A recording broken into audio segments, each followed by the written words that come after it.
各位家長，大家好，我係 Miss Emma。咁今日咧想同大家分享一下黃錦輝呢一間學校嘅。首先咧今年咧就Open Day 之後咧，好多家長嚟就問我啦，嗰個 portfolio 點樣處理啦？因為報名嘅時候咧就已經要交 portfolio 啦。咁今年亦都講就係話係冇限頁數嘅 portfolio 就會用 AI 去篩選嘅。咁呢度咧咁我自己都去思考下、分析下咧，其實 AI 咧最主要就係咧你其實 filter 咧就一定係嗰樣嘢咧係重複喺唔同嘅情況底下有出現咧，咁 AI 就會可以去分析到究竟你俾出嚟嘅嗰堆嘅內容裏邊咧，其實可以分析出小朋友究竟係一個點樣嘅小朋友。咁所以如果我哋要帶呢一個咁樣嘅諗法嘅話咧，其實咧我哋就要喺我哋製作 portfolio 嘅時候咧選定我哋想去突顯小朋友邊3項最大嘅一啲嘅性格特質。如果你譬如話我想去顯示咧我小朋友咧係一個社交能力好強佢好 sociable 嘅，佢平時咧喺譬如話可能喺學校裏邊啦，老師俾佢嘅評價係點啦，咁你可以俾老師嘅評價嘅一啲嘅內容落去啦，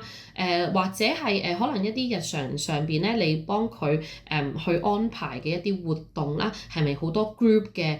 活動啊？係咪一啲嘅 group 嘅運動啊？又或者平時佢去參加一啲嘅唔同嘅聚會嘅時候，佢個表現係點啊？咁呢一啲咧，亦都係可以咧協助到我哋喺 AI 嘅篩選嘅時候咧，就會可以強調到原來我個小朋友咧真係喺唔同嘅方面咧都睇到佢係一個社交能力強嘅小朋友嚟嘅。咁當然咧，另外一點就係話，如果我突顯咗呢一個性格特質之後咧，我哋要諗下究竟呢個性格特質咧點樣去帶到你嘅小朋友能夠成為一位成功嘅黃錦輝嘅小朋友啦，咁樣即係黃錦輝嘅學生啦。咁因為咧，其實你諗下，如果你自己去做AI 嘅篩選嘅話，可能你都會話我咧黃錦輝學校咧，我就要求小朋友係有依啲嘅性格特質嘅。咁你幫我睇下究竟呢一個 portfolio 裏邊呢個小朋友係唔係可以 match 到嘅？咁你就會諗到原來咧我哋喺嗰個嘅 portfolio 裏邊咧，我哋都要特別去強調一下，就係話你嘅小朋友同黃錦輝嘅一啲嘅core value 啦，有啲乜嘢嘅聯繫啦。咁因為咧其實首先黃錦輝咧本身，如果你當然啦，我哋去報任何嘅學校咧，其實我強調都一定真係要去睇好晒人哋個 website 啦，或者你有去到個 open day，你聽過校長嘅語氣啊，聽過即係睇過學校裏邊嘅一啲環境，你會略知一二。但係如果你睇佢個 website 啦，尤其是睇咩咧？就係睇佢嘅刊物。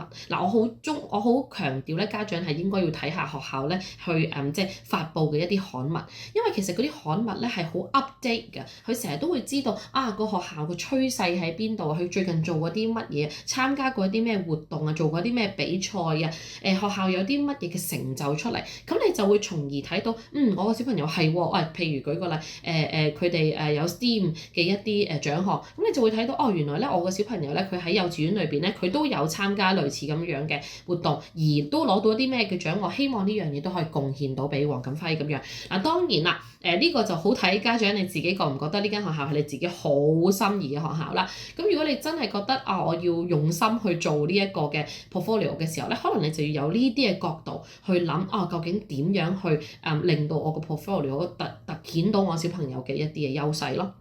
咁當然其實黃錦輝啦係一間乜嘢嘅學校咧？第一點其實係佢好着重嗰個 digital learning 嘅，因為咧學校裏邊亦都強調，成日都講話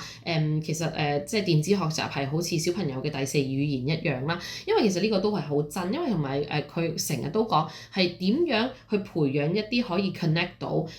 future。係啦，即係同將來係有聯繫嘅小朋友，咁呢個亦都係我哋明白到啦。而家我哋已經有咁多 AI 啦，甚至乎今年我哋嘅面試竟然都會出現呢一個情況嘅話，咁即係話其實我哋冇得去逃避，就係將來電子嘅使用咧係會更加多。咁所以咧我諗喺你去做任何嘅一個選擇嘅時候咧，你都真係要睇下究竟學校其實係用一個咩方針去教小朋友啦咁樣。咁另外咧就係呢間學校咧都係一路步向緊一個國際化嘅。我覺得喺呢個學校裏邊，你會見到佢個高中有唔同嘅文憑俾小朋友去選擇啦咁樣。咁亦都係會教好多唔同嘅關於即係世界上面發生嘅事情啦。咁所以其實若果呢啲都係你心目中希望你嘅小朋友可以達至嘅，咁我覺得呢間都係一個唔錯嘅選擇嚟嘅。嗱，咁講到佢嘅面試嘅部分啦，咁啊面試嘅部分咧，其實咧強調就係話小朋友咧喺嗰個嘅語文能力上邊咧，一定要係好達標嘅，因為嗱當然我會講緊語文能力咧，就係比較側重於喺嗰個 speaking and listening 嘅部分咧，就rather than 係嗰個閱讀啦。其實閱讀嗰度咧，我見而家啲小朋友都好準備得好好嘅。咁黃錦輝嘅嗰個閱讀嗰個要求咧，我覺得係中等嘅啫。其實我真係覺得係中等嘅啫，咁純粹就真係中英文嘅閱讀肯定有㗎啦，喺第一 round 裏邊啦。咁但係咪一啲非常困難嘅咧？我覺得如果小朋友有一個正常嘅水平咧。如果係我自己學生咧，佢哋都知道咩叫正常嘅水平啦。咁大概咧應該係冇問題嘅。咁另外啦，數理方面啦、數學方面啦，咁都會有一啲係數學嘅 pattern 啦，即係話可能係會考小朋友一啲嘅邏輯上邊譬如話可能有一個數字係漏咗嘅，咁你點樣擺翻入去啊？一啲 skip counting 啊，有啲嘅 pattern 上邊一啲嘅圖案啊，點樣去連落去啊，咁都會有呢啲嘅題目啦。咁樣，咁其實以上所講嘅全部都係一啲要持之以恆讓小朋友去理解嘅一啲嘅部分。咁但係當然啦，如果你話我而家都仲未好 ready 嘅話，咁唔緊要嘅。咁我哋都會喺我哋自己嘅 Facebook 專頁裏邊。